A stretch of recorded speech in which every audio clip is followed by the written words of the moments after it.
روشنی سب کے لیے، روشنی روشنی سب کے لیے۔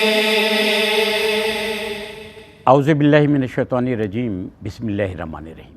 السلام علیکم ناظرین، روشنی سب کے لیے اور میں آپ کا میزبان ہوں شاہد مسرور۔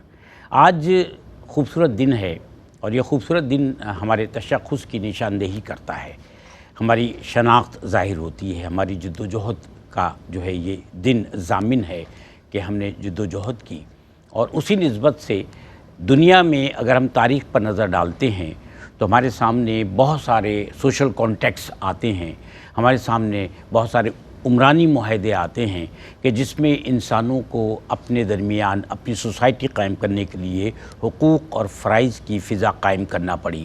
انسان اگر کسی قانون، کسی ضابطے یا کسی آئین یا کسی بھی ایسی اصول کے خلاف زندگی گزارتا ہے یا اس کے بغیر زندگی گزارتا ہے تو پھر وہ نہ تو احترام ایک دوسرے کا کر سکتا ہے، نہ ایک دوسرے کے لیے وہ کوئی کام کر سکتا ہے، نہ ایک دوسرے کی جان محفوظ رہتی ہے، نہ مال محفوظ رہتا ہے۔ یہ جنگل کا قانون ہے، یہ جنگل ہے کہ جہاں کوئی قانون نہیں ہے کہ جہاں پر انسانوں کے درمیان حقوق اور فرائض کی فضا قائم نہ ہو۔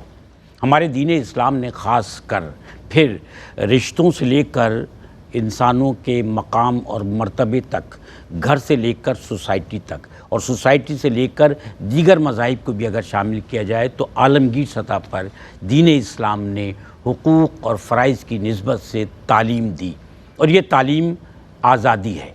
اب اس آزادی کا جو تصور ہے اس کو ویسے تو ہم دنیا میں بڑی باتیں کرتے ہیں نا آزادی کے حوالے سے، لبرٹی کے حوالے سے، لیکن آزادی جو ہمارا دین ہمیں بتاتا ہے، جو کانسیپٹ ہمارے دین نے آزادی کا دیا ہے وہ کیا ہے، یہ جاننا بہت ضروری ہے۔ ہمارے ساتھ آج تشریف فرما معزز اور محترم شخصیات مفتیان کرام، جن سے ہم آج کے موضوع پر بھی سیکھیں گے، اس کے علاوہ بھی ہم رہنمائی حاصل کرتے ہیں، کیونکہ اس پلیٹ فارم کا اصل مقصد یہی ہے کہ ہم یہ دیکھیں کہ دین کی تعلیمات جو ہمارے لیے ازلی تعلیمات ہیں، جو حقیقی تعلیمات ہیں، وہ کیا ہیں، وہ ہمیں زندگی انفرادی اور اجتماعی طور پر گزارنے کے لیے کسی ریاست میں یا اقوام عالم میں دنیا میں زندگی گزارنے کے لیے کیا نظریات، کیا احکامات اور کون سا راستہ ہمارا دین ہمیں دکھاتا ہے، یہ سمجھنے کے لیے ہمارے ساتھ جو شخصیات موجود ہیں ان سے رجوع کرتے ہیں۔ پہلی شخصیت معروف عالم دین ہیں، دنیا بھر میں آپ اپنی علمیت کے حوالے سے، ان پروگرامز کے حوالے سے اور جو تبلیغ دین کی فرما رہے ہیں اس کی نسبت سے جانے اور پہچانے جاتے ہیں۔ میرے ساتھ تشریف فرما محترم مفتی محمد احسن نوید نیازی صاحب، السلام علیکم۔ وعلیکم السلام ورحمۃ اللہ وبرکاتہ۔ ماشاء اللہ سر۔ دوسری شخصیت، آپ بھی ایک بڑے ادارے سے، دینی تعلیم سے متعلق ایک بڑے ادارے سے وابستہ ہیں۔ آپ ایک طویل عرصے سے اس پلیٹ فارم سے بھی اور ویسے بھی آپ دین کی تعلیمات، نشر و اشاعت کا فریضہ انجام دے رہے ہیں۔ آپ نے بحیثیت مفتی اور بحیثیت استاد عالم دین یہ فریضہ انجام دیا کہ نوجوان نسل کو تیار کریں تاکہ وہ دین کی نشر و اشاعت میں، دین کو پھیلانے میں اپنا کردار ادا کر سکے۔ ہمارے ساتھ تشریف فرما محترم مفتی ارشاد حسین سیدی صاحب، السلام علیکم سر۔ وعلیکم السلام ورحمۃ اللہ وبرکاتہ۔ ماشاء اللہ سر، آج کا موضوع آزادی کیا ہے ہم یہ جاننا چاہتے ہیں، یا حق آزادی کیا ہے۔ اب حق آزادی کو سمجھنے کے لیے سب سے پہلے تو ہم یہ جاننا چاہیں گے کہ آزادی کا مفہوم کیا ہے، اور دینی اعتبار سے جو ہے حق آزادی یا آزادی کیا ہے۔ بسم اللہ الرحمن الرحیم، صلی اللہ علیہ حبیب محمد وعلی آلہ وصحبہ بارک وسلم۔ شاید بھائی چونکہ ہمارا یہ پروگرام خاص 14 اگست کے بارے میں ہے، اس سلسلے میں ہم نے آزادی کا ٹاپک رکھا ہے، تو تمام اہل پاکستان کو، جہاں جہاں اہل پاکستان رہتے ہیں، پاکستان کے اندر ہوں یا پاکستان سے باہر ہوں، اوورسیز کو بھی میں جو ہے شامل کر رہا ہوں، تمام اہل پاکستان ناظرین و سامعین کو میری طرف سے اور کیو ٹی وی کی تمام انتظامیہ کی طرف سے، تمام ٹیم کی طرف سے یوم آزادی مبارک ہو۔ اللہ تبارک و تعالی ہمارے ملک پاکستان کو استحکام اور سلامتی عطا فرمائے، اندرونی بیرونی سازشوں سے اس کی حفاظت فرمائے۔ اب آ جائیے جو ہے وہ آزادی کی طرف، کہ آزادی کا مفہوم، آزادی کا تصور اسلام کے اندر۔ دیکھیں ہمارا دین دین فطرت ہے، اس نے تمام فطری تقاضوں کو ملحوظ رکھ کر ہمیں سارے احکام عطا فرمائے۔ جتنے بھی احکام ہیں دین متین کے، اسلام کے، وہ سارے احکام فطری تقاضوں کے عین مطابق ہیں. عقل مستقیم اور طبع سلیم دونوں ہی اسی کا تقاضا کرتے ہیں کہ اسی طرح کے احکام ہونے چاہیے تھے. تو آزادی کے بارے میں بھی یہی بات ہے کہ نہ تو بالکل کوئی بے قید آزادی ہے کہ مادر پدر آزادی ہے، بے قید ہے، کسی قسم کی کوئی باؤنڈری نہیں ہے، کوئی لمیٹیشن نہیں ہے، ایسا بھی نہیں ہے. اور نہ ہی ایسا ہے کہ بالکل ایسا باؤنڈ کر دیا گیا ہے کہ اب وہ بندہ جو ہے باؤنڈ ہی ہے کہ بندہ بالکل اپنے آپ کو غلام سمجھنا شروع کر دے. تو ایسا نہیں، بالکل معتدل انداز میں دو چیزیں بتا دی گئی ہیں کہ کتنا اختیار ہے اور کہاں آپ کا اختیار کا دائرہ ختم ہوتا ہے. اختیار بھی بتایا گیا ہے، اختیار کا دائرہ بھی بتایا گیا. اور خود قرآن مجید فرقان حمید میں فرمانا وَهَدَيْنَاهُ النَّجْدَيْنِ، ہم نے دونوں راستے دکھا دیے انسان کو. کون سے راستے؟ طریق الخیر اور طریق الشر. خیر کا راستہ بھی بتا دیا ہے، شر کا راستہ بھی دکھا دیا ہے، بتا دیا ہے. اب اسے جو چوائس بندے پہ چھوڑ دیا ہے، اس کی چوائس ہے کہ وہ شر کا راستہ اختیار کرتا ہے یا خیر کا راستہ اختیار کرتا ہے. تو جو جزا سزا کا معاملہ ہے بندے کے ساتھ، وہ اس کے اس اختیار پر ہے کہ جو وہ اختیار اللہ کا دیا ہوا اختیار، جو کسب ہے جو وہ استعمال کر رہا ہے خیر کے راستے کو چننے کے لیے یا شر کے راستے کو چننے کے لیے، تو اس کسب کے اوپر بندے کے ساتھ جزا سزا کا معاملہ ہے. ٹھیک.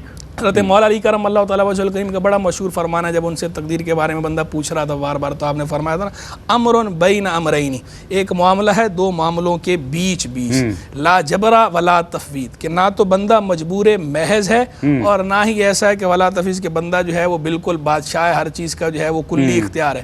نہ تو بندے کو کلی اختیار دیا گیا ہے، نہ ہی بندے کو مجبور محض بنایا گیا ہے، بلکہ بندے کو کچھ اختیار دیا گیا اور کچھ اسے باؤنڈریز بتا دی گئی ہیں. اور پھر اس کے بعد فرمایا ہے تلک حدود اللہ فلا تعتدوها، یہ اللہ کی حدود ہیں، ان سے تجاوز نہیں کرنا. من یتعدی حدود اللہ فاولئک هم الظالمون، اور جو اللہ کی حدود سے تجاوز کرے تو وہی لوگ ظالم ہیں، ظلم کرنے والے ہیں. اور یہ بھی فرمایا دوسری جگہ تلک حدود اللہ فلا تقربوها، یہ اللہ کی حدود ہیں، ان کے قریب نہیں جانا. تو یعنی جو اللہ نے حدود بیان کر دی ہیں، ان حدود کے قریب نہیں جانا، یعنی جو نواہی ہیں، جو منائی ہیں، جب منع کر دیا گیا. اب یہ عام ہے، جنرل ہے، انسان کو ہر طرح کی تعلیم دے دی گئی ہے. معاشرے کے بارے میں بھی بتا دیا گیا، تعلیم کے بارے میں بتا دیا گیا، اقتصادیات کے بارے میں بتا دیا گیا، معیشت کے بارے میں بتا دیا گیا، سماجیات کے بارے میں بتا دیا گیا. ان تمام ہی شعبوں کے اندر ایک باؤنڈری رکھی گئی ہے. اس باؤنڈری کے اندر جو آپ کا ایکشن ہے، وہ ایکشن جو ہے اس کی آپ کو آزادی ہے. جہاں آپ اس باؤنڈری کو کراس کریں گے وہاں آپ کی آزادی ختم ہو جاتی ہے. تو یعنی جہاں، اور بالخصوص معاشرے کے اعتبار سے بات کریں تو جہاں بھی آپ کسی پہ ظلم کا سبب بنے یا دوسرے کی حق تلفی کا سبب بنے یا دوسرے کی بے جا اذیت کا سبب بنے، تو یہ آزادی نہیں ہے، یہ آپ کی حد ہے. اس سے پیچھے جو ہے وہ آپ کی آزادی تھی، اب یہ آپ باؤنڈری کراس کر رہے ہیں. ٹھیک سر. اچھا محترم مفتی شاہد حسین سیدی صاحب، جیسے کہ نیازی صاحب فرما رہے تھے کہ حضرت علی کرم اللہ وجہہ کے بھی ایک قول کی نسبت سے کہ انسان کا اختیار کیا ہے وہ بھی بتا دیا گیا، حدود کیا ہیں یہ بھی بتا دیا گیا، اعتدال میں رہنا ہے. تو انسان کو آزادی حاصل ہے، لیکن کیا اس کے باوجود کوئی ایسے اصول و ضوابط کسی ادارے کا جو نظام ہے وہ، یا پھر ریاست کا جو قانون ہے وہ اس کا پابند ہوتا ہے؟ یہ صحیح بات ہے؟ جی بالکل درست بات ہے. اور میں موضوع کی طرف آنے سے قبل اپنے تمام سامعین کو اپنی طرف سے، آپ کی طرف سے، کیو ٹی وی ادارے کی طرف سے 14 اگست کے یوم آزادی کی مبارکباد پیش کرتا ہوں. آزادی بہت بڑی نعمت ہے، اور دیکھیے آزادی اتنی بڑی نعمت ہے کہ جب موسیٰ علیہ السلام بنی اسرائیل کو فرعون کے ظلم سے نجات دلوا کر، یعنی آزادی دلوا کر تشریف لائے اور ان کو آزاد کروایا، تو آقا علیہ السلام جب ہجرت فرما کر مدینہ پہنچے تو اس دن تک اہل کتاب وہ 10 محرم الحرام کو روزہ رکھتے تھے اور اس کا احترام کے طور پر اسے سیلیبریٹ کرتے تھے، مناتے تھے. تو آقا علیہ السلام نے جب پوچھا روزہ کیوں رکھتے ہو، تو کہا یہ آزادی کا دن ہے. تو پتہ چلا کہ یہ آزادی کے دن کو بطور نعمت سمجھنا اور اسے سیلیبریٹ کرنا ان حدود و قیود کے اندر جو اللہ اور اس کے رسول نے اجازت دی. تو اس پاکیزگی کے ساتھ اس کی سیلیبریشن، یہ صرف اس امت میں نہیں بلکہ سابقہ امتوں میں بھی اس کا ہمیں تسلسل نظر آتا ہے. صحیح بات. تو لہٰذا آزادی کی قدر کرنی چاہیے. آزادی بہت بڑی نعمت ہے. اب آزادی کے مد مقابل جو لفظ ہے پابندی، وہ غلامی ہے. تو جب ان دو کو ہم آمنے سامنے رکھ کے دیکھتے ہیں، اور آپ کے سوال کے تناظر میں میں اگر آؤں کہ کیا آزادی کا یہ مفہوم ہے کہ کسی بھی قسم کی پابندی نہیں ہونی چاہیے، یا کچھ پابندیاں ہیں اور وہ آزادی کے منافی نہیں ہوتی، تو میں اس کی مثال آپ کو یوں دیتا ہوں کہ جیسے زمین پہ گھاس پھوس اور درخت اور پودے اگتے ہیں نا، تو ایک کو آپ جنگل کہتے ہیں، ایک کو آپ گلشن کہتے ہیں، باغ کہتے ہیں. فرق کیا ہوتا ہے؟ فرق یہ ہوتا ہے کہ اگر تو وہ درخت اور پودے اس حسن کے ساتھ آگے بڑھ رہے ہیں جیسے آپ چاہتے ہیں، ایک نظام کے تحت آگے بڑھ رہے ہیں، اور ہر ایک کو آگے بڑھنے کے مواقع موجود ہیں، تو اسے گلشن کہتے ہیں، اسے باغ کہتے ہیں. دو پہلو ہیں یہاں پر، ایک جنگل اور ایک گلشن والا. اس پر اگر آپ اجازت دیں تو ہم وقفے کے بعد آ کے تفصیل سے آپ سے سمجھیں. آرام سے ہمارے ساتھ رہیے گا. حاضر ہوتے ہیں. ناظرین کرام، روشنی سب کے لیے، اور آج کا موضوع ہے حق آزادی. محترم مفتی محمد احسن نوید نیازی صاحب ہمارے ساتھ تشریف فرما، محترم مفتی ارشاد حسین سیدی صاحب ہمارے ساتھ تشریف فرما ہیں. آپ فرما رہے تھے کہ اگر ہم دیکھیں ظاہر میں ہمارے سامنے دو مثالیں موجود ہیں. ایک جگہ جب پودے اگتے ہیں تو اس کو ہم جنگل کہہ دیتے ہیں، ایک طرف ہم کہہ دیتے ہیں یہ باغ ہے، چمن ہے.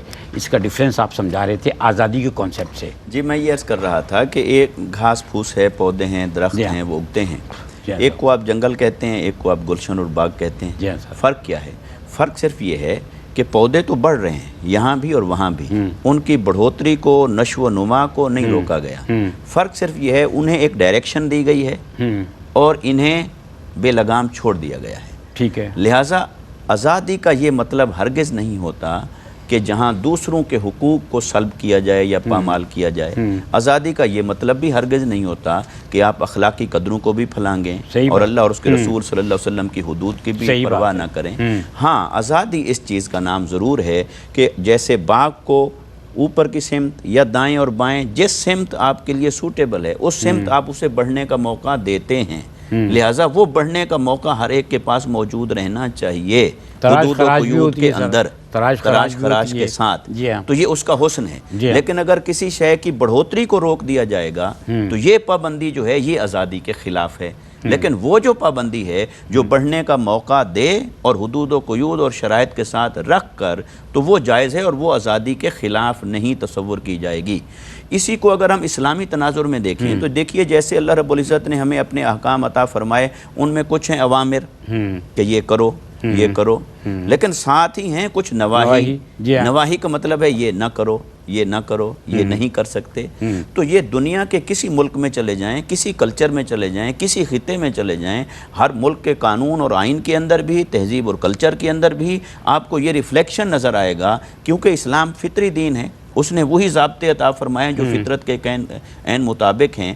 تو پھر وہ ہمیں ہر جگہ نظر آتا ہے کہ کچھ چیزیں ایسی ہیں ہر معاشرے میں کہ وہ آپ نے نہیں کرنی، اور کچھ وہ ہیں جو آپ نے کرنی ہیں. لہٰذا ان دو باؤنڈریز کے درمیان میں رہتے ہوئے آپ نے آزادی کو انجوائے کرنا ہے، نہ یہ کہ دریا کے دونوں کناروں کو آپ نے توڑ دینا ہے تو وہ تو سیلاب بنتا ہے، پھر وہ تو فلڈ ہے، وہ تو تباہی پھیلا دیتا ہے. وہ انفرادی زندگی گزارنی ہے کہ جو اجتماعی زندگی کے ساتھ اس کے دھارے میں ہو. دیکھیں نا، سیلاب اسی کو کہتے ہیں نا، یہ موسم بھی سیلاب کا چل رہا ہے، اللہ پاک ہمیں محفوظ رکھے. جو اپنی حدود سے باہر نکل جاتا ہے، وہ یہ ہے کہ اگر وہ دو کنارے ہیں نا دائیں اور بائیں، تو دو کناروں سے اگر باہر نکل جائے تو تباہی ہے. اور اگر ان دو کناروں کے اندر رہتے ہوئے اس کی روانی، اس کی سلاست، اس کا تسلسل وہ جاری و ساری رہے، وہ سسٹم تو وہ مفید بھی ہے.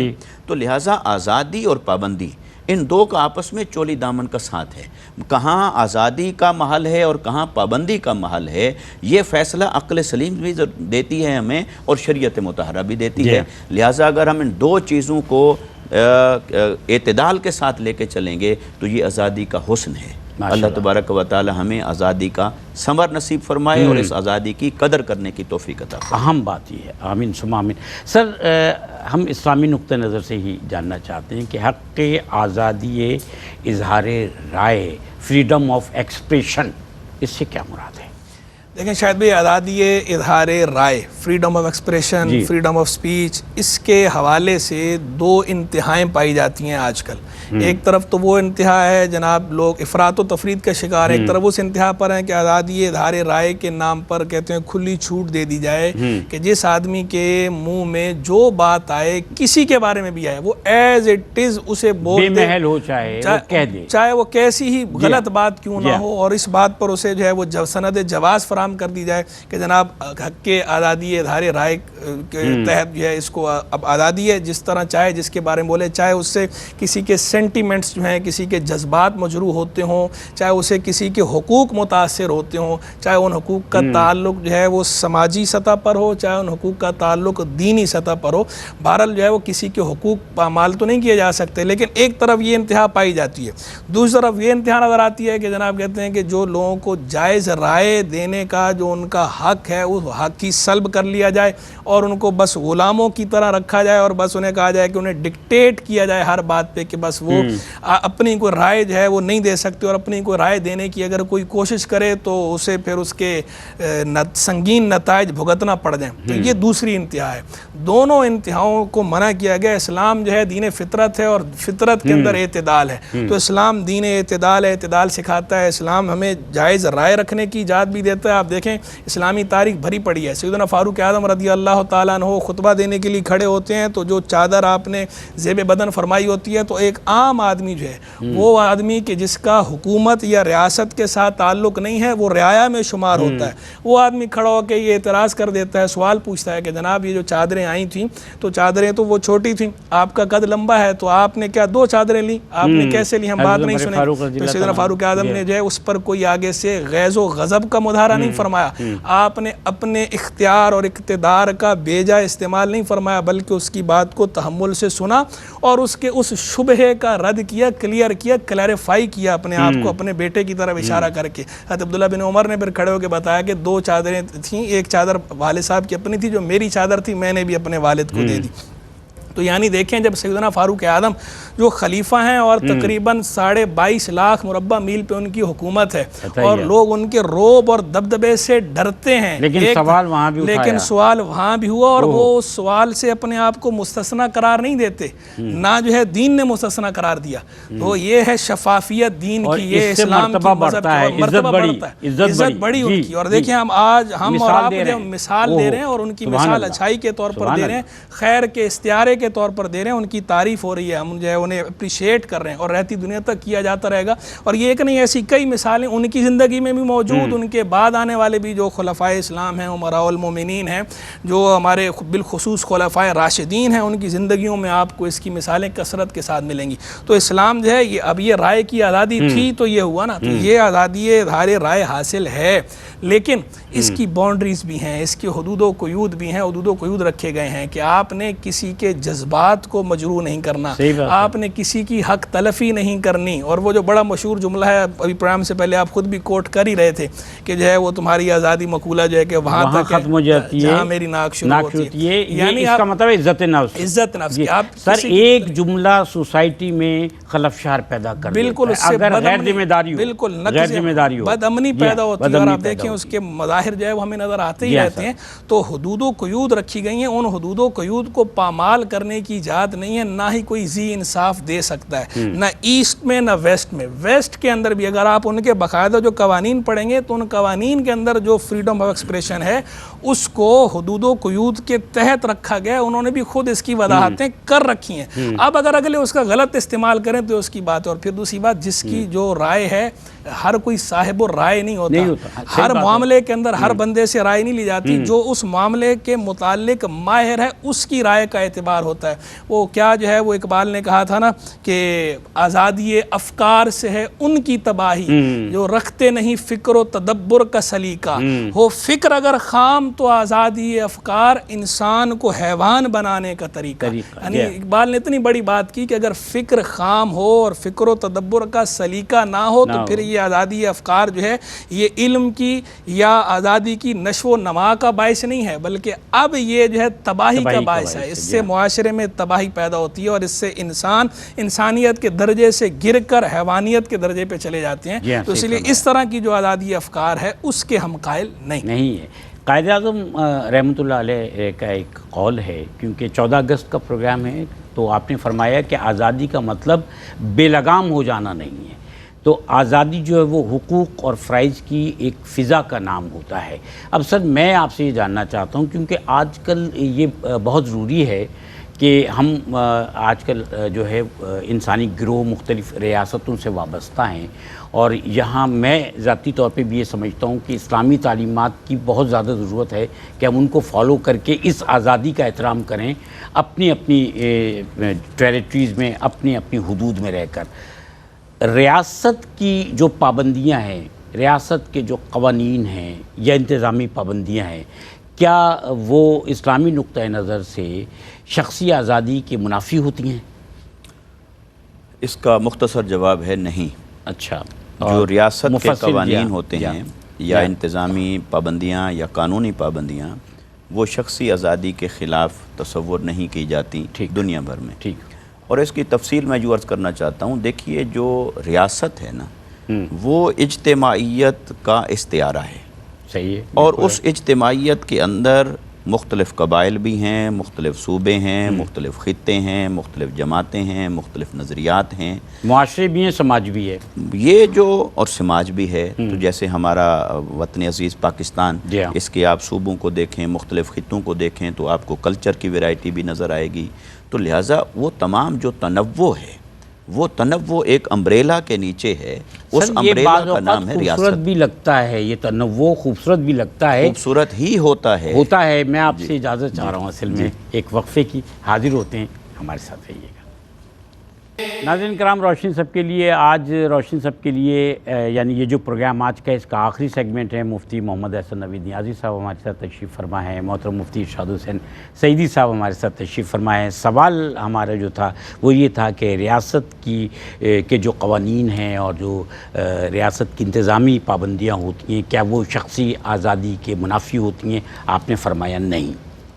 جی، میں یہ عرض کر رہا تھا کہ دیکھیے کوئی بھی ریاست ہے وہ قانون کے ایک ڈھانچے کے اوپر قائم ہوتی ہے، اور وہ قانون جہاں آئینی طور پر، پھر قانونی طور پر، پھر انتظامی طور پر، یہ تین اس کی لیئرز آپ کہہ سکتے ہیں کہ آئینی ہے، پھر قانونی ہے، پھر انتظامی ہے۔ یہ جو پابندیاں ہوتی ہیں یا لیجسلیشن ہوتی ہے یا جو بھی پالیسیز ہوتی ہیں، ان کو شخصی آزادی کے خلاف نہیں گردانا جا سکتا۔ وہ شخصی آزادی شخصی آزادی کا تحفظ کر رہا ہوتا ہے۔ جی، بشرطے کہ اس کے اندر ایک تو کسی کے ساتھ ڈسکریمنیشن نہ ہو رہی ہو، کیونکہ یہ سب کو نظر آ رہا ہوتا ہے، اور عقل سلیم اس کا تجزیہ کر لیتی ہے کہ ایک ہی رول ہے، وہ کسی اور کے لیے مختلف انداز میں اپلائی کیا جا رہا ہے اور دوسرے کے لیے مختلف انداز میں اپلائی کیا جا رہا ہے۔ تو یہ جو ڈسکریمنیشن ہے، امتیاز ہے، امتیازی سلوک ہے، یہ ایک منفی رد عمل کو جنم دیتا ہے۔ لہٰذا اگر ہم کسی کے ساتھ امتیازی سلوک کریں گے تو منفی رد عمل کے لیے بھی پھر ہمیں تیار ہونا چاہیے، اور وہ منفی رد عمل پھر آپ کہیں اعتدال پر رہے گا، یہ بھی نہیں ہوگا، وہ منفی رد عمل بھی پھر کسی ایکسٹریم کی طرف چلا جائے گا، اور اس کا الٹیمیٹلی نقصان معاشرے کو ہوتا ہے اور ریاست کو ہوتا ہے۔ لہٰذا جو کسی بھی ریاست کا آئین ہے، قانون ہے، انتظامی پالیسیز ہیں، وہ تو ہمیں فالو کرنی ہیں، اس کی پابندی لازم ہے، ہمیں ذہنی طور پر بھی اسے تسلیم کرنا ہے اور عملی طور پر بھی اس کا پابند رہنا ہے، بشرطے کہ ریاست سب کے ساتھ انصاف کر رہی ہو۔ اچھا، پھر اسی چیز کو ہم دیکھیں تو جہاں ایکویلٹی ہے، پھر رول آف لا ہے، یہ ریاست کی ذمہ داری ہے۔ جس معاشرے کے اندر کوئی کمزور شخص عدم تحفظ کا شکار ہو، تو اس کا مطلب یہ ہے کہ ریاست اپنا فرض منصبی ادا نہیں کر رہی، کہ طاقتور کے لیے قانون کچھ اور ہے اور کمزور کے لیے قانون کچھ اور ہے، اپنی پسند کے آدمی کے لیے اگر قانون کچھ اور ہے اور اپنی ناپسند کے آدمی کے لیے قانون کچھ اور ہے، تو پھر اسی کو ڈسکریمنیشن کہتے ہیں۔ اور یہ آپ پاکستان سے لے کر ویسٹ تک دنیا کے کسی خطے میں چلے جائیں تو ڈسکریمنیشن کو نہ عقل تسلیم کرتی ہے، نہ کوئی معاشرہ تسلیم کرتا ہے، امتیازی سلوک کی کسی جگہ اجازت اور گنجائش نہیں ہوتی۔ اور آقا علیہ السلام نے اسی کو حدیث مبارکہ کے اندر فرما دیا تھا، جب قریش کی ایک یعنی بظاہر اس معاشرے کی مالدار اور امیر گھرانے یا بڑی گھرانے کی خاتون نے کوئی ارتکاب کیا تو آقا علیہ الصلوۃ والسلام نے اپنی صاحبزادی کا فرمایا کہ اگر یہی چیز میری صاحبزادی سے ہوئی ہوتی بفرض محال، اگرچہ وہ تو ایسی ہستی ہیں کہ ان کی پاکیزگی اور طہارت کو قرآن نے بیان کیا، مگر آقا علیہ السلام نے سمجھانے کے لیے بفرض محال فرمایا، تو پھر فرمایا یہاں بھی میں وہی اپلائی کرتا ہوں، یعنی امتیاز نہیں ہونا ہے، یعنی ڈسکریمنیشن نہ ہوتی، تو جو رول آف لا ہے وہ سب کے لیے وہی اپلائی ہوتا، تو یہ آقا علیہ السلام کی سیرت سے، تو لہٰذا ہمیں خلفائے راشدین اور اسلام کی تعلیمات سے جو پکچر ہمارے سامنے آتی ہے وہ یہ کہ ریاست کو آئین بنانے کا حق ہے مگر قرآن اور حدیث کے تابع، اسے قانون بنانے کا بھی حق ہے مگر سنت نبوی اور دین کی حدود و قیود کے اندر، اسے انتظامی پالیسیاں بھی بنانے کا حق ہے مگر وہ بھی اخلاقیات اور دین اور اسلام کی تعلیمات کے اندر رہتے ہوئے بنائے، پھر اس کو امپلیمنٹ کرے، پھر اس میں ڈسکریمنیشن نہ کرے بلکہ کمزور کو اتنا طاقتور بنا دے کہ وہ کمزور جب قانون کے ساتھ کھڑا ہو تو اسے لگے کہ میرے سامنے کوئی بڑے سے بڑا جابر بھی نہیں ٹھہر پائے گا۔ صحیح بات ہے سر ابھی جیسے کہ بات ہوئی کہ سماج بھی مختلف معاشروں کے سنگم سے سماج کی تشکیل ہوتی ہے، اس میں مختلف مذاہب کے لوگ بھی موجود ہوتے ہیں، اس میں ابھی ہم نے اظہار آزادی اظہار رائے کی بات کی، ہم نے یہ بھی بات کی کہ آزادی جو ہے وہ ریاست کے اندر رہتے ہوئے پابندیوں کے ساتھ کیا ہوتی ہے۔ اب مسئلہ یہ ہے کہ اسلام جو ہے وہ بڑی وسعت کے ساتھ مذہبی آزادی جو ہے اس کی بات کرتا ہے۔ اسلام جو ہے وہ یہ بھی بتاتا ہے کہ ہمیں غیر مسلموں کے ساتھ کیا برتاؤ کرنا ہے، ان کے حقوق کیا ہیں، ان کے حقوق کے اعتبار سے ہمیں ان کو کتنی اپنی اسٹیٹ میں آزادی دینی ہے۔ تو کیا کوئی اور مذہب بھی اس حد تک آزادی فراہم کرتا ہے معاشرے سماج میں رہتے ہوئے؟ دیکھیں شاہد بھائی، اگر ہم جو ہے وہ غیر جانبدار ہو کر انصاف کی نظر سے تمام کا مطالعہ کریں تو اس مطالعے کے نتیجے میں غیر جانبدارانہ مطالعہ، باعث نہیں، جانبدارانہ نہیں، غیر جانبدارانہ جو مطالعہ ہے اس کے نتیجے میں یہی بات ثابت ہوتی ہے کہ جتنی وسعت آپ کو اسلام کے ہاں نظر آئے گی اتنی وسعت آپ کو کہیں بھی نظر نہیں آئے گی، اتنی وسعت کہیں بھی نہیں ہے اسلام، اور ہمارے ملک کے اندر بھی آپ کو جتنی وسعت نظر آئے گی یہ بھی آپ کو کہیں نظر نہیں آئے گی۔ ہمارا ملک جو ہے وہ اسلام کے نام پر، نظریے کے نام پر مارز وجود میں آیا ہے، اور یہ بھی طے ہے کہ قرآن و سنت کے خلاف قانون طے نہیں بنے گا، اور مذہبی آزادی بھی یہاں بالکل دی جاتی ہے، اسی وجہ سے ہمارے معاشرے میں دیکھیں بالکل امن ہے۔ بلکہ میں بھی جو ہے وہ کچھ عرصہ پہلے کے واقعے کی طرف اشارہ ہی کر دیتا ہوں، آپ دیکھیں کہ جو تین ہٹی کی طرف جو ہے ایک غیر مسلم بستی کے ساتھ جو آتش زدگی کا جو واقعہ ہوا تھا تو اس پہ باقاعدہ مذہبی لوگ آگے تھے، یعنی جنرل پبلک مذہبی لوگ، باقاعدہ مذہبی تنظیموں نے کیمپ لگا کے ان کی مدد کی اور ان کے لیے فنڈنگ کی اور پھر وہ ان تک پہنچایا۔ تو یعنی اتنی ہمارے ہاں وسعت ہے اور ہمارے ہاں یہ رواداری ہے اور ہم برداشت کرتے ہیں، ہمارے ملک کے اندر بھی برداشت ہے اور ہمارا دین متین بھی ہمیں برداشت سکھاتا ہے، اور وہ لوگ بھی وطن سے اتنی محبت کرتے ہیں جیسے ہم بالکل یہاں رہنے والے وطن سے اسی طرح محبت کرتے ہیں، اور وہ ہمارا مذہبی احترام کرتے ہیں، ہم ان کا مذہبی احترام کرتے ہیں۔ ہمارے ملک پاکستان میں رہنے والے جو غیر مسلم ہیں وہ اسی طرح وطن سے محبت کرتے ہیں جس طرح ہم لوگ وطن سے محبت کرتے ہیں، تو وسعت ہمارے ہاں بہرحال دین متین کے اندر بہت زیادہ ہے۔ آپ مذہبی آزادی کی بات کرتے ہیں، دیکھیں کہیں باقاعدہ تعلیم یہ فرمائی گئی کہ ان کے کسی معبد کو نقصان نہیں پہنچائے گا۔ پرانے وقتوں میں کیا ہوتا تھا، جب علاقے جنگوں کے ذریعے فتح ہوتے تھے تو فاتحین کیا کرتے تھے، ہر چیز کو ملیہ میٹ کر دیتے تھے، ستیہ ناس کر دیتے تھے، بالکل کوئی تفریق نہیں کیا کرتے تھے، اور تاریخ بھری پڑی ہے، ان کی نشانیاں مٹاتے تھے، چاہے کسی بھی اعتبار سے ہو، انسانوں کو، نہ بچوں کو چھوڑتے تھے، نہ عورتوں کو چھوڑتے تھے، نہ بوڑھوں کو چھوڑتے تھے، نہ کمزوروں کو چھوڑتے تھے، اور املاک کے اندر بھی ایسی، املاک کے ساتھ بھی ایسے ہی کرتے تھے، تعلیمی نشانیوں کے ساتھ بھی ایسے ہی کرتے تھے، درس گاہوں کو بھی نہیں چھوڑتے تھے، خانقاہوں کو بھی نہیں چھوڑتے تھے، جو معابد ہیں، دینی عبادتگاہیں ہیں، ان کو بھی نہیں چھوڑتے تھے۔ تاریخ بھری پڑی ہے ایسی داستانوں سے، لیکن آپ دیکھیں جتنے بھی مسلمان ہیں جہاں جہاں انہوں نے کسی علاقے کو فتح کیا ہے تو جو باقاعدہ سرکاری صلی اللہ علیہ وسلم کی تعلیم تھی اس کے مطابق انہوں نے فتح مکہ کی مثال سب سے بڑی ہے۔ وہ میں نے یہ عرض کیا نا کہ وہ تو ہے، سرکاری صلی اللہ علیہ وسلم کی تو ہے، لیکن کوئی کہہ سکتا تھا کہ سرکاری صلی اللہ علیہ وسلم نے تو کیا لیکن بعد میں آنے والوں نے فالو نہیں کیا۔ میں کہہ رہا ہوں آپ پوری تاریخ اٹھائیں مسلمانوں کی تو اس کے اندر آپ کو مسلمان جو ہے وہ ہر طرح کے مسلمان آئے نا، اچھے لوگ بھی آئے اور ایسے لوگ بھی آئے جو تھوڑے کردار میں کمزور تھے، لیکن آپ کو ہمارے یہاں کردار میں کمزور سے کمزور جو مسلمان ہوگا وہ بھی سرکار عیسیٰ السلام کی اس تعلیم کو بہرحال فالو کرتا نظر آ رہا ہے کہ انہوں نے کہیں معابد کے ساتھ کوئی غلطی نہیں کی، انہیں کوئی نقصان نہیں پہنچایا، غیر مسلموں کو آزادی دی کہ وہ اپنے معبد کے اندر، اپنی عبادت گاہ کے اندر اپنے طریقہ کار کے مطابق جو عبادت کرنا چاہیں وہ کریں، انہیں اجازت دی گئی۔ اچھا، بعض لوگ اعتراض کرتے ہیں کہ جناب اسلام نے ذمیوں پہ جزیہ رکھا، ٹیکس رکھا الگ سے، تو یہ آپ نے امتیازی ان کے ساتھ سلوک کیا۔ تو وہ یہ نہیں دیکھتے کہ اسلام نے اگر ذمیوں پہ ٹیکس رکھا ہے، جزیہ رکھا ہے، تو زکوٰۃ اور عشر رکھا ہوا ہے مسلمانوں پہ، یعنی ان پہ زکوٰۃ نہیں رکھی گئی۔ تو بیلنس ہو گیا معاملہ کہ جو مسلمان ہیں وہ زکوٰۃ دے رہے ہیں، وہ عشر دے رہے ہیں، اور جو ذمی ہے وہ جزیہ دے رہے ہیں، ٹیکس دے رہے ہیں، اور دوسرا پھر اس کے مقابلے میں یہی کہیں اور جاتے ہیں تو ٹیکس بالکل دوسرا ان ذمیوں کو پھر اس کے مقابلے میں تحفظ فراہم کیا جاتا تھا۔ اور ایک موقع پر تو جب وہ حالات ایسے کشیدہ ہو گئے کہ دوسرے لوگوں کے ساتھ جنگ کا معاملہ آیا اور یہ لگا مسلمان کمانڈر کو کہ اب یہاں پر ہم ان کی حفاظت نہیں کر سکتے، تو جو جزیہ لیا ہوا تھا وہ لیا ہوا جزیہ انہوں نے ان کو واپس کر دیا کہ ہم جو ہے تمہارا تحفظ نہیں کر سکتے جنگی حالات کی وجہ سے، تو یہ جو تمہارا مال تھا ہم تمہیں واپس کرتے ہیں۔ اور ان کے اس طرز عمل کو دیکھ کے کثیر تعداد نے اسلام قبول کر لیا، تو ہلکا بگوش اسلام ہوئے۔ تو اسلام نے بالکل مذہبی آزادی کا لحاظ رکھا ہے، لیکن یہ بات بھی ملحوظ رہے کہ مذہبی آزادی کا یہ مطلب قطعاً نہیں ہے کہ آپ دوسرے کی جو مقدسات ہیں ان مقدسات کی توہین کریں یا اس کی پرمیشن مانگیں یا کہیں جناب یہ مذہبی آزادی ہے۔ قرآن مجید فرقان حمید کی آپ جو ہے بے حرمتی کریں یا انبیاء کرام علیہ السلام کی بے حرمتی کریں اور کہیں کہ یہ بھی مذہبی آزادی میں داخل ہے، تو یہ مذہبی آزادی میں شامل نہیں ہے۔